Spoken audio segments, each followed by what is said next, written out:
What's your name, Lebanese man? What's your name? Khaled. I love it, Khaled. Way to go. And is your wife also, is it wife, girlfriend? What are you guys? Wife of 20 years. Wife of 20 years, congratulations. Way to go, guys. And are you also Lebanese? Just American, that's fine. She's so sweet. She goes, no, I'm just American. That's a good thing for us. That's, yeah, you make this legal. I mean, it's, you make us feel a lot more secure, you know? Anything goes wrong, she's just American, she's with us. Mr. Maz Jobrani!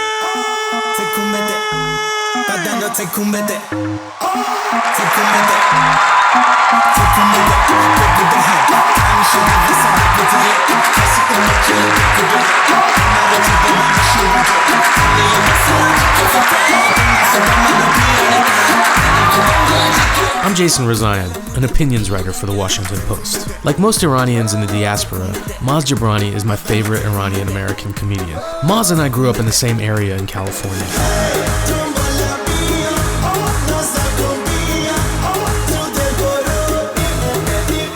Recently, I picked up Maz at the airport and we sat down for a kebab dinner before his Kennedy Center performance in Washington, D.C. There was so much I wanted to discuss with him. Hello, D.C., about his comedy and our shared experience as Iranian-Americans. Good night, thank you. No. Let's face it, Persian food is probably the best food. You know, I try not to get too nationalistic about these things. Well, the food you gotta... We got some pretty great food. I've never seen something like this before. Are you taking a picture? Yeah, my wife does that a lot. My wife does it every chance she gets. Wow, I love that. I wouldn't have thought of this. Good, huh? Very good. Very good, top of the line. Guys, this is amazing. I love being back in DC. And first of all, I know my Persians. Where's my Persians? Where's my Iranians? Yes, thank you. Yes, thank you for coming. Thank you. Thank you for, yes. I knew you would be here. It's part of the citizenship program. Every year and a half, you got to come to a Maz Jobrani show. We check your paperwork and you keep going. You're all legal. How long did it take you to feel like you were assimilating, especially with the language? In Iran, I was in an international school, so we would do half-day English, half-day Persian.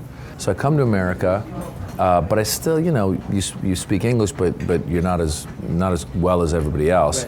And I think part of it was just trying to blend in with the kids, and I had sports to help me, so I was playing soccer in the streets of Iran, so in America I could play sports, I could do kickball, all that stuff, I was pretty athletic. I used to go shopping with my mom, and she would get a cart full of stuff for the house, and I would get a cart full of candy. Right. I just had a sweet tooth, and back then it was like Twinkies and Ho-Hos and all that stuff. I actually used to do a bit about how Twinkies were so great. I mean, that was my entry into America, where you were like, oh my God, I'm gonna eat the topping and then lick that cream middle, oh my God. So I would take this stuff, so I would go to school with a bunch of candy and I would give it to guys. And I realized that was me bribing friendships at a young age. Yeah. That's probably where I also started finding a sense of humor, because your humor, sports, and candy. Yeah. That's how I made friends. Yeah, it's a pretty good recipe.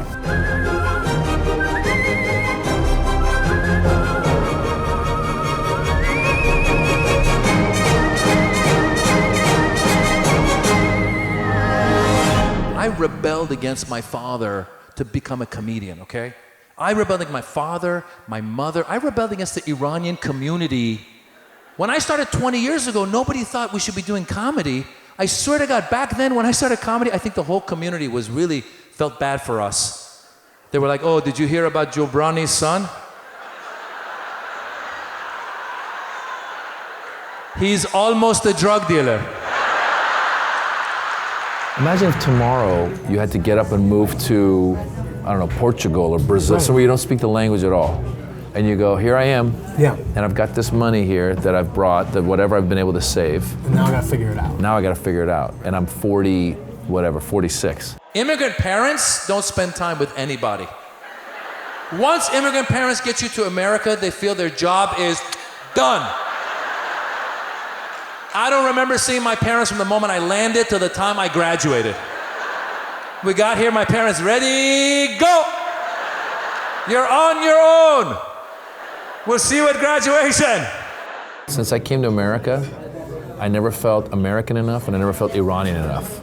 I remember the hostage stuff. Then I remember the Iran-Contra happening. Yeah. And in a way I was like, God, we're always in the news. Like, can't we just lay low for a minute? And then it was the movie Not Without My Daughter. Anybody who was of that generation, especially women, I think, really thought this is how all Iranian men are. My dad came with a lot of money. He was a successful businessman in Iran. He had an electric company. And I would say a lot of Iranians, I don't think, realized a revolution was going to happen. They thought that the Shah was going to quash it. And so my dad sent for my mom to bring my sister and I during our winter break in late '78 to come just spend a couple weeks in New York and in America. And I always say we packed for 2 weeks, we stayed for 40 years. Just American. This is 40 years ago in America, nobody liked Iran. Still, nobody likes Iran. My contact with Iranians would come through my parents because they would go to these, parties and then they would take me along and I'd meet some kid. I'd be like, oh, okay, that's cool. But then I go to school and it was mostly just American dudes. Yeah. And I got bullied when I came to America. A lot of Iranians know when we first came to America, we were fleeing, we were leaving for the revolution, coming to America from a revolution. We got here, they took hostages, and then Americans started beating us up. Yeah, and thank God I didn't get beaten up, but I got called fucking Iranian. I did. There was a 6th grader who called me fucking Iranian when I was in the 4th grade. He called me fucking Iranian. And I didn't know what to say back. Like, what am I gonna be like, oh yeah, you're a fucking American. At that point, we're just telling each other where we're from. I always felt kind of embarrassed of my parents, right? In terms of like their loudness and their language and their, the same, I love them. Yeah. But when you were around your American friends, you'd be like, don't be so loud. I remember my dad embarrassing me a couple of times. Like, we went to an ice cream store in Tibron, and there was this girl behind the counter, and I was like, I don't know, maybe I'm 10 at the time. Right. And the girl was probably like 13 or something. And I remember my dad just like, hello, young lady, like, you want to marry my son? Like joking, joking with her. But I'm like, Dad, shut up. Don't ask her if she wants to marry me. What are you talking about? So I had issues with the, the lack of a gender pronoun in Farsi. So we'd go places and I was a round kid with big eyes and very neat, full eyelashes and a lot of bushy hair and all this. And people would be like, oh, your child is so cute. And my dad would be like, this is Jason. She is my son. She is my son. That's awesome.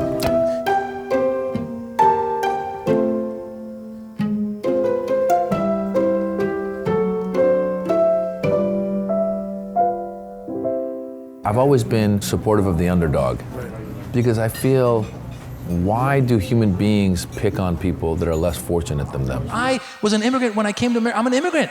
I came to America. I got to stand up for immigrants because immigrants love America. We come here to make America a better place. Look at all the people here. And we come here, I think we contribute to America and we do a lot of good things for America. I think that the American spirit still exists like that. And I just think it's getting past the fears and finding those people that are willing to lend a hand and bring these people, For me, it's that kind of buffet of opportunities of connecting with people from different cultures. It's like the best thing about living in this place. Yeah. What other nationalities are here tonight? What other nationalities? What?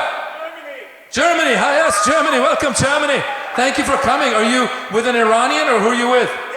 Yes, a German and an Iranian. Yes. Fantastic.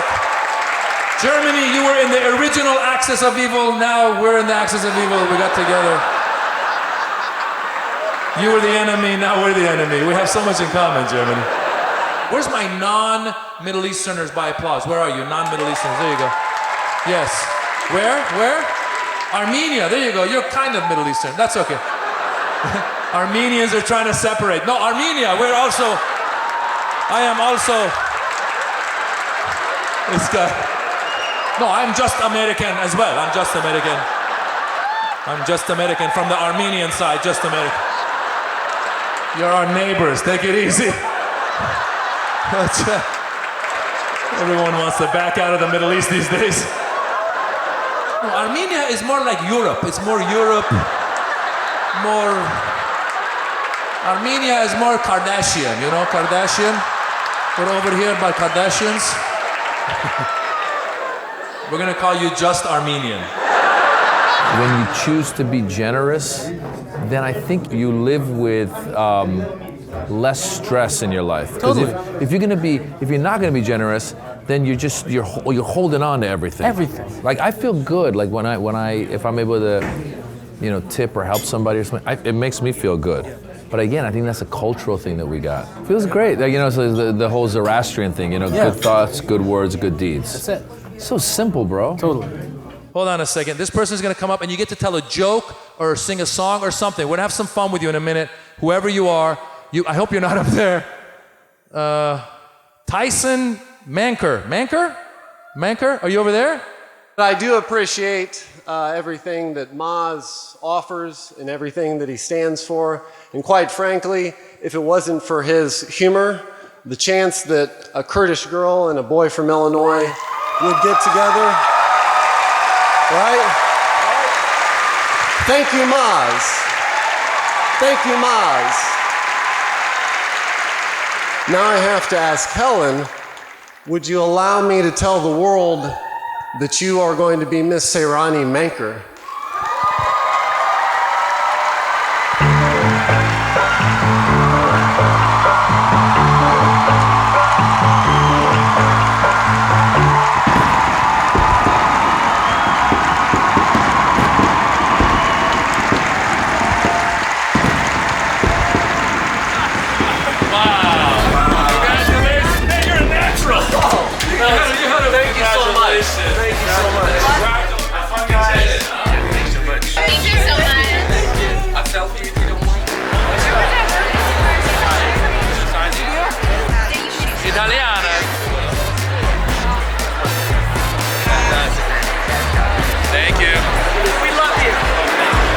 Live show, love you, stay strong. Kennedy Center, best theater in the world.